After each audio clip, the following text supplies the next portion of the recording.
Well, hi, everybody. Welcome to Gig. I'm your host, Mike Redman. JDM Music Sound is a well-respected company located in the heart of LA. Primarily, they create music for trailers. You've heard their work on Monkey Man, Wonka, Secret Invasion, The Equalizer, The Brother's Son, Good Mother, Fast and Furious, as well as a long list of other high-profile film properties. Forging the path for JDM Music Sound is composer and founder Joel Dean. I've had the pleasure of watching his career for several years as it's blossomed into one of the leading music houses in LA. Joel's a down-to-earth guy, family man, an extraordinary composer, and he's also a businessman. I'm really delighted to have him on Gig with Mike Redman today. Every time I talk to Joel, I walk away feeling smarter somehow. So as always, let's get to it. Well, hi, Joel. How you doing? I'm great. It's nice to see you again. Oh, it's really nice. It's been a long, long time. Um, It has been a few years. Gosh, I mean, it's really changed a lot for you. I mean, the list of credentials for JDM Music and Sound is astonishing. Ant-Man, Equalizer 2, Brothers and Sons, Scream. It looks like things are going pretty good for you. It's been going very well, yes. We're super happy, and it's been a lot of fun.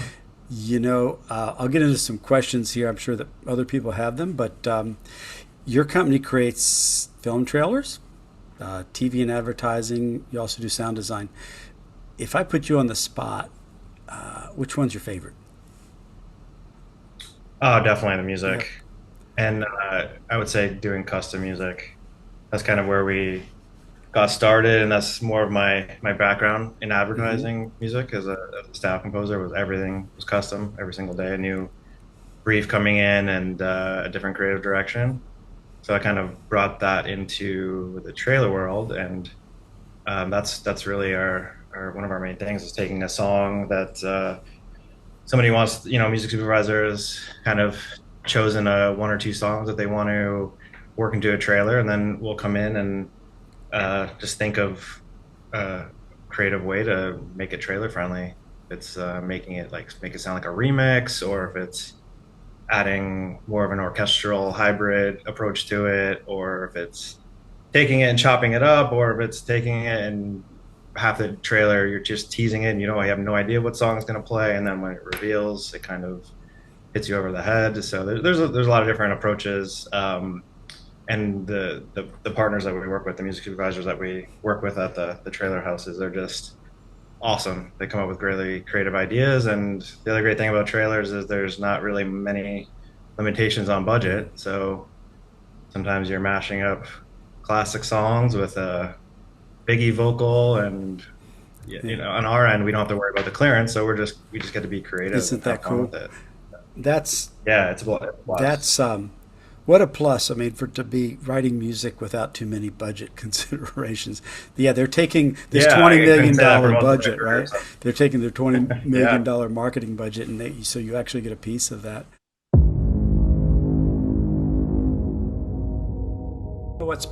Talking about trailers, would you walk me through, our audience through how this works? You get a creative brief, or you get a phone call, and then what happens between there and the screen when you release it?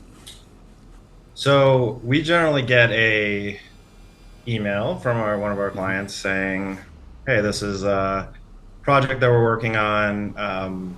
This is the song that we have in mind." Sometimes it's as open as, "We love what you guys do. Just do your thing with it. Just give us some cool options."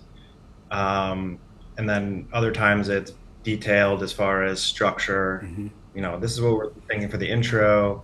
This is what we're thinking for the middle section, and then we can kind of get on a Zoom with the editors and kind of talk through what structurally they're hmm thinking. Rarely they'll have it roughly mapped out. Sometimes they might take the original song and just roughly hmm chop it around the piece. But generally, it's kind of in between those two. It's kind of like, we want you guys to do your thing and surprise us, but at the same time, we needed to do X, Y, and hmm Z, and we're just kind of trying to achieve somewhere in the middle, and always try to surprise them. Like Yeah. our clients always love when we just give them something fresh and something they didn't think of. How long Um, does that process and also take? the editors giving them. Yeah, and with editors Yeah. too, you want to give them always give them Mhm. more. Give them some cool little section that they didn't think of, like something that can do some rhythmic, fun, choppy thing too. Maybe they'll take that and use that for the intro. Just trying to give them basically like a toolkit, Mhm. um, a layout of the structure, but also some other little pieces of ear candy, so to Mhm. speak, that they can kind of play with and cut some interesting visuals with. Are they so?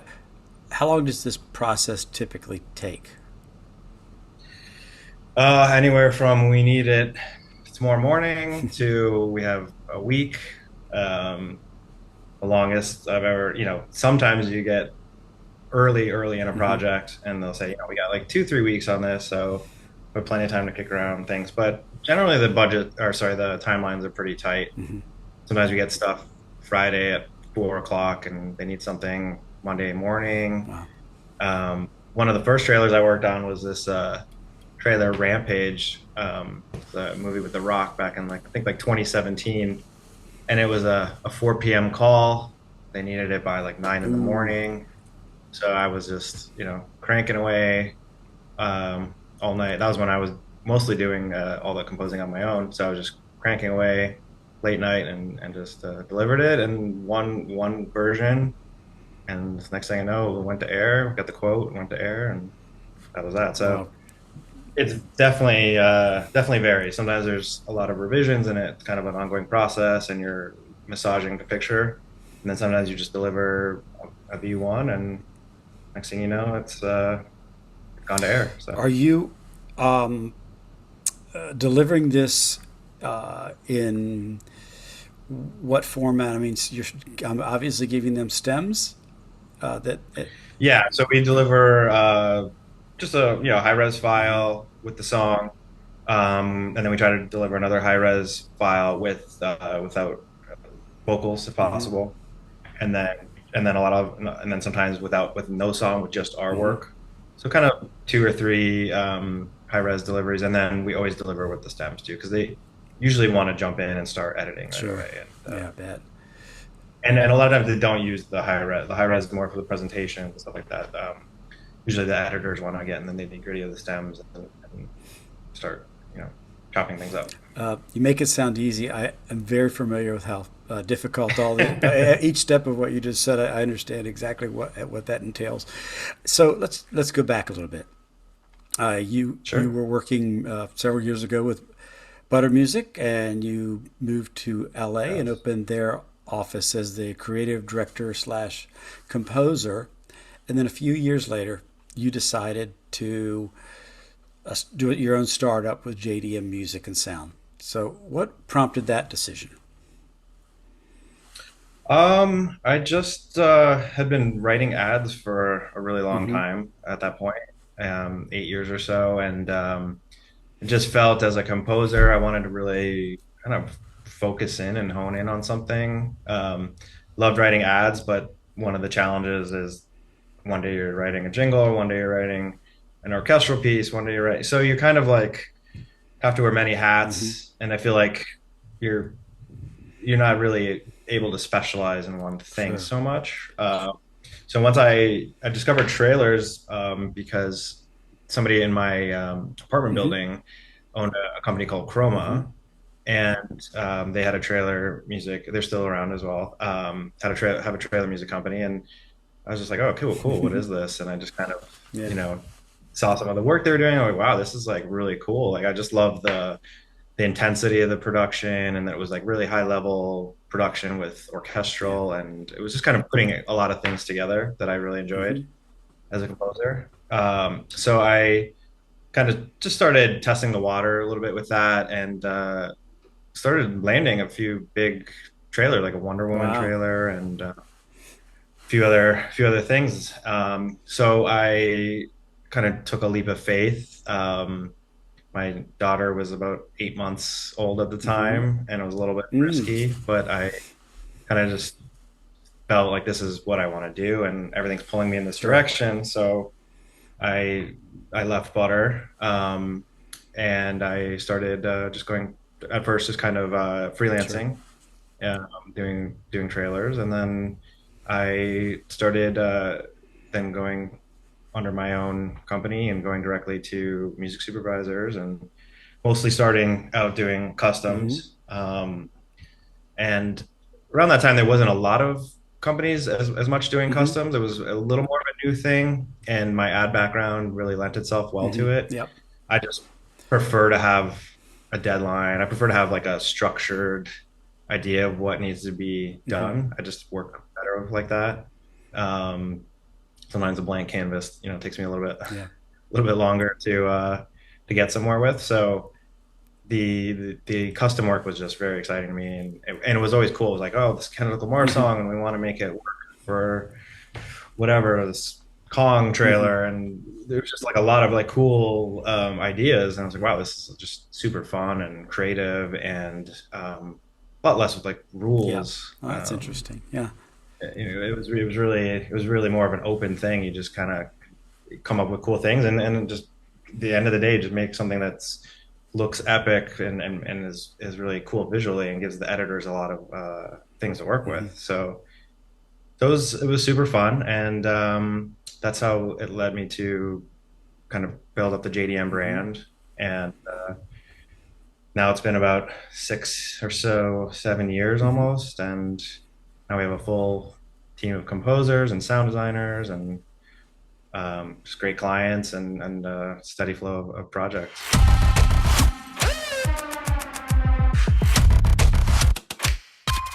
Okay, you have a bigger organization now, JDM Music and Sound.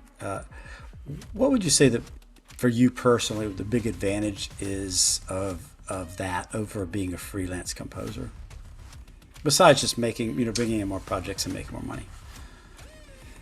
Um, a little less stress that it's always on you to compose everything. Mm-hmm. As a composer, as I was getting, I'm 41 now and just I have kids. Oh God, you It's look 20, so go ahead. well, thank you, but it's a little bit tough to it's tough to be a Yeah. composer.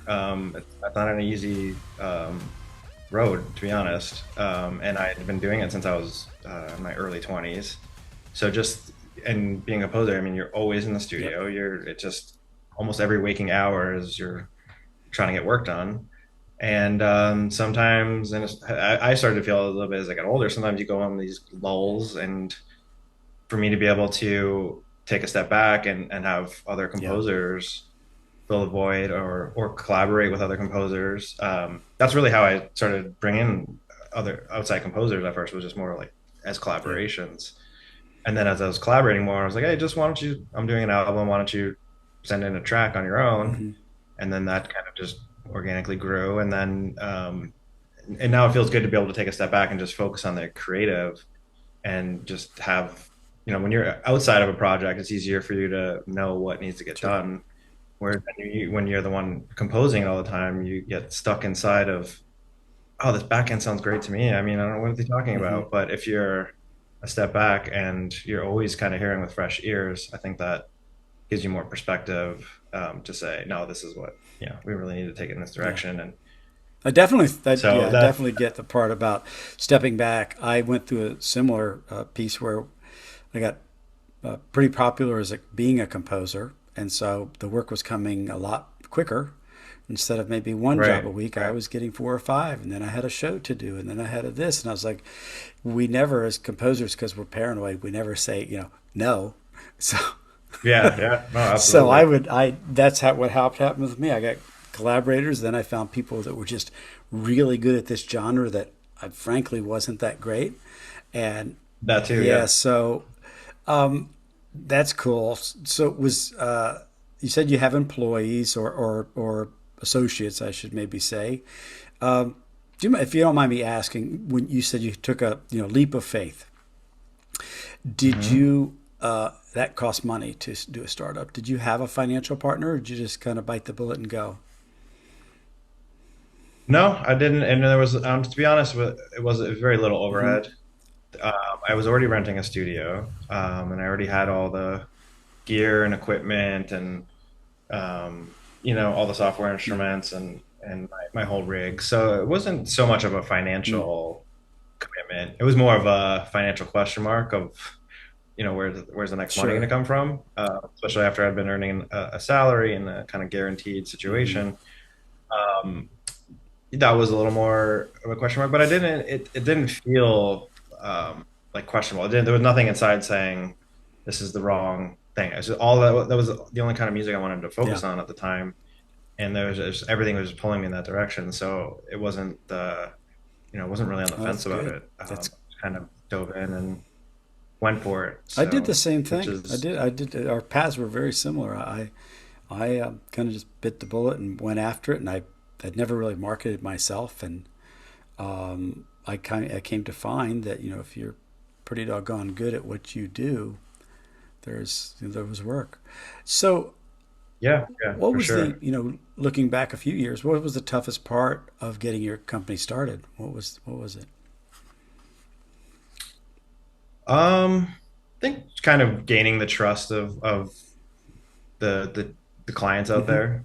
There were a couple that worked with us like straight off the bat, and I'm like forever grateful because they were just kept us working, work coming in and really cool projects. And they happened to be two of the top trailer houses, Nice. so that was obviously very helpful.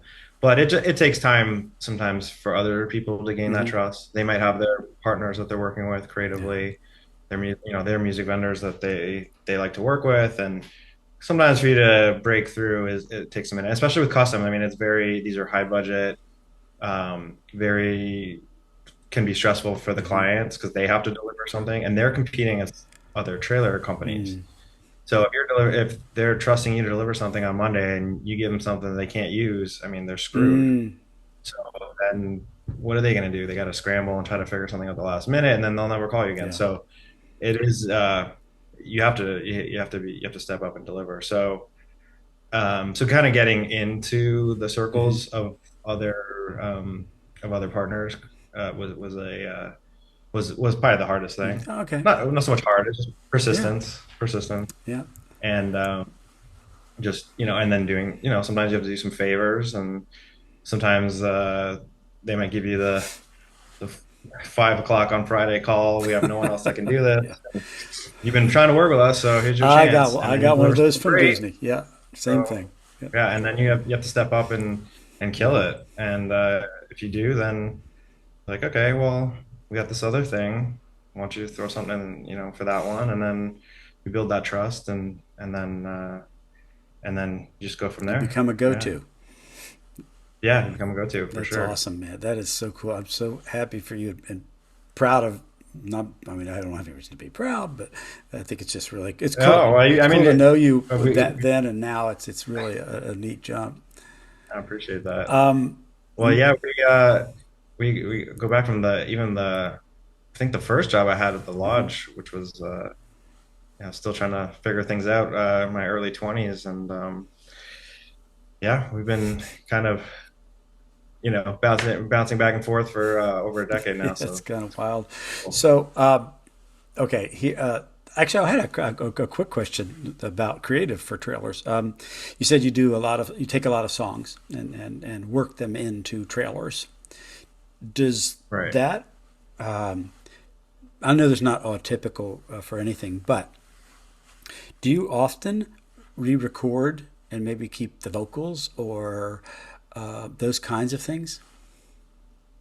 The trend and recently is mostly using the acapella, and then you're building a whole new Okay, track because then you're not limited sure, by the original instrumental. Because a lot of times the original instrumentals are the songs are not meant to do what trailers do, right. right? They just kind of hang and they have a groove and they stay there, whereas trailers are up and down, up and down, up and down. So a lot of times you're just working with the Hmm. acapella, and then in the music that you make, a lot of times you're hinting at something from there might be a main Yeah, riff in yeah. the song, and you're hinting at that with the music, and you're teasing it at first, and then by the time the back end comes in, the orchestra's maybe playing off of that riff Hmm. or something like that.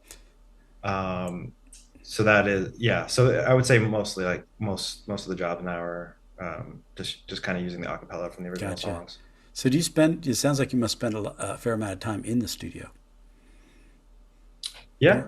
yeah, Do you have your own okay. studios, or are you going to stages? How are you? What are you doing for recording? No, I mean, I have my own studio Hmm. office at home, and then all the composers I work with are mostly working remotely, Okay. so they're sending me stuff to check out.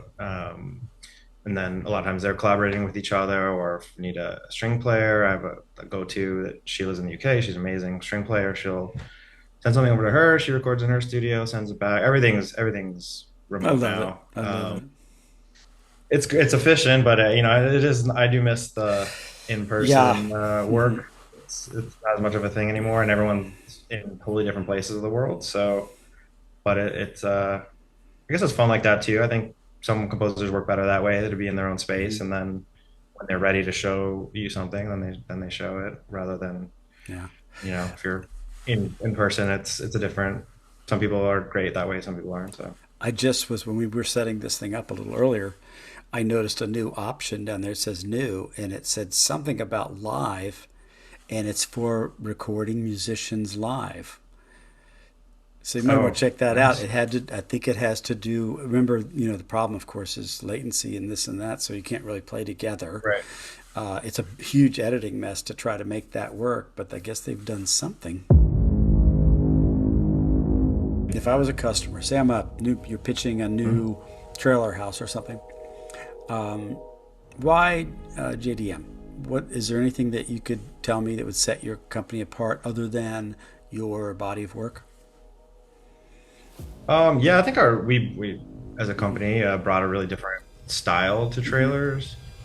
Um, we've noticed in recent years, trailers became a lot more rhythmic, Mm-hmm. Foley sounds, which are like cool sounds that are recorded, and you building them into the track Mm-hmm. more. So I think that appealed a lot to editors because obviously they use sounds and Foley, Sure. and to have kind of those sounds built in musically. That was something that we were really big on. So I'd say yeah, we just have a different sound and a different approach than other music companies. How important do you think education was at Berkeley for you to do what you do? It's it's definitely fundamental to Mm-hmm. everything. Um, I feel like sometimes you don't think about it as much because I'm not sitting here reading Sure. music every day. But I definitely have to use my ear all the time. So I need to know if a chord is not the right Mm-hmm. voicing, or there's a rub somewhere, and I can hear through the arrangement. I mean, obviously I have a background in Yep. composing, so that helps a lot. But even just as a creative director, having a music foundation is huge because you can immediately just know when something in the arrangement is not working, and I think that's the biggest Yep. thing. I have another friend that's a composer, and he said the best part of my music education is when I'm composing and I run into a corner. He says instead, he Hmm. says, and he says, Mike, you might have two ways out. I've got 50. Yeah, that's Yeah, true. You have a bit bigger musical yeah. vocabulary, and you can analyze other pieces of music to really dig in and see what other composers are doing. That all that stuff is insanely helpful. So, okay, the music business that you've been in your whole life, we work crazy hours. Like you said, you get that deadline, you've got to work all nighters, you got to do all this stuff, and you've got a wonderful family. How do you balance this work with your family? Um, I've been lucky enough to have with my own business now kind of develop my own Mm-hmm. schedule for the most part. So have the kids in the morning, get them ready, get them off to school, and I'm usually able to get in here and start working pretty early. And I have a lot of composers that are overseas, so usually I have a flood of tracks I need to listen to in first thing in the morning. And I have the daytime, and then evening comes around.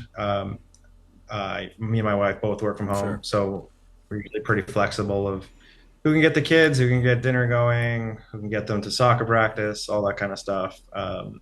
And again, working remotely Yeah. is just amazing too. Now I'm checking emails if I'm at my son's soccer practice. I can be on my phone checking Yeah. emails. If I need to listen to something, I put my headphones on and I can give some feedback. And you, things are just so much more flexible than they Mhm. used to be, and I think that's incredible because the work-life balance is pretty necessary. I mean, if I was my younger days where I had to be just glued in a Mhm. studio that was outside of the home and not available for many hours and always under pressure for a deadline, I think it would be very difficult Yeah. to maintain that work-life balance. But luckily, things are a lot more flexible and can kind of work from anywhere Now, now. luckily, that's what's that thing? If you work hard Yes. enough, you get lucky. So it sounds like that you work pretty hard at it to make it work.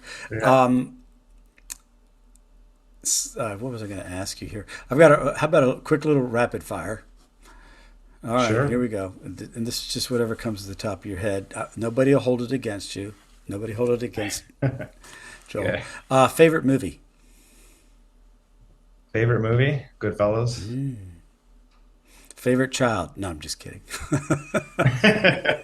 Might most, answer that. most important Yeah. thing that you do when you meet somebody for the first time?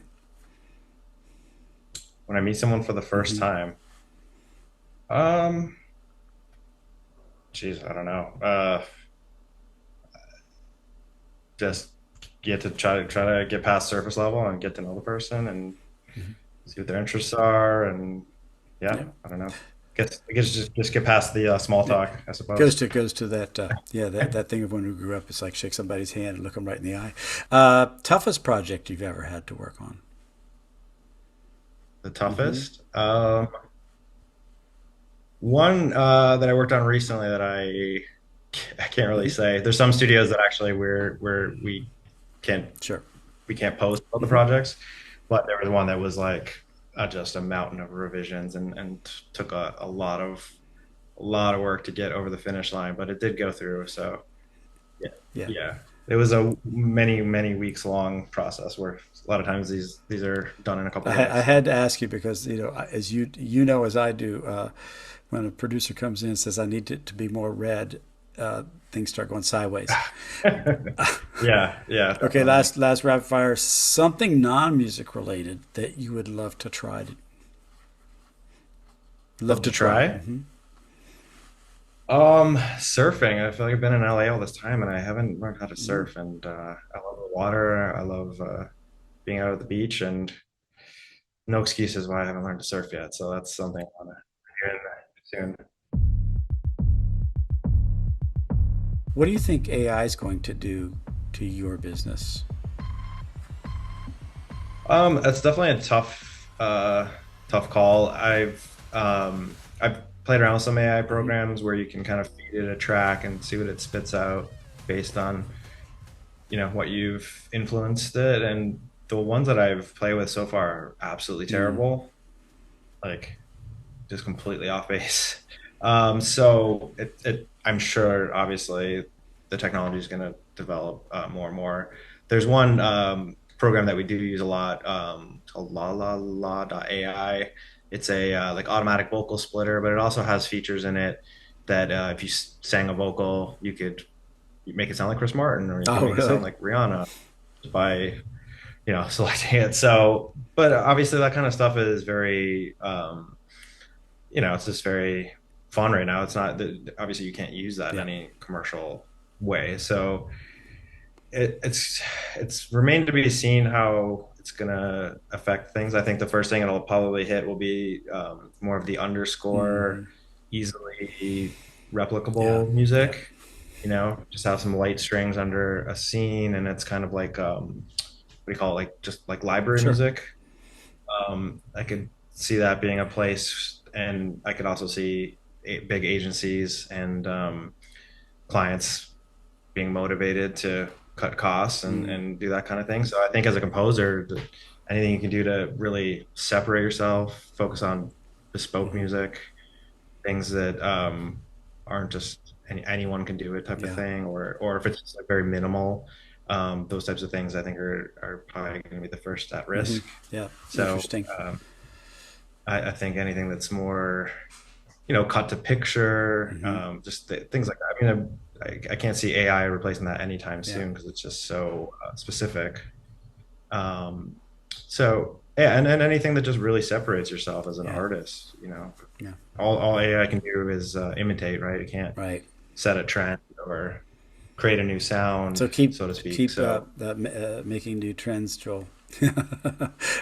thank you. I'll Yeah. try. One last question. Yeah. Yeah. Um, if I were to start down the path of creating my own music company, what advice, since you've done it, what advice might you give me to remove some of the pain and maybe give me more clarity?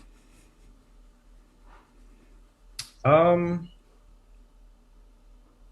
that's a tough one. I know this advice worked for me, but I don't know.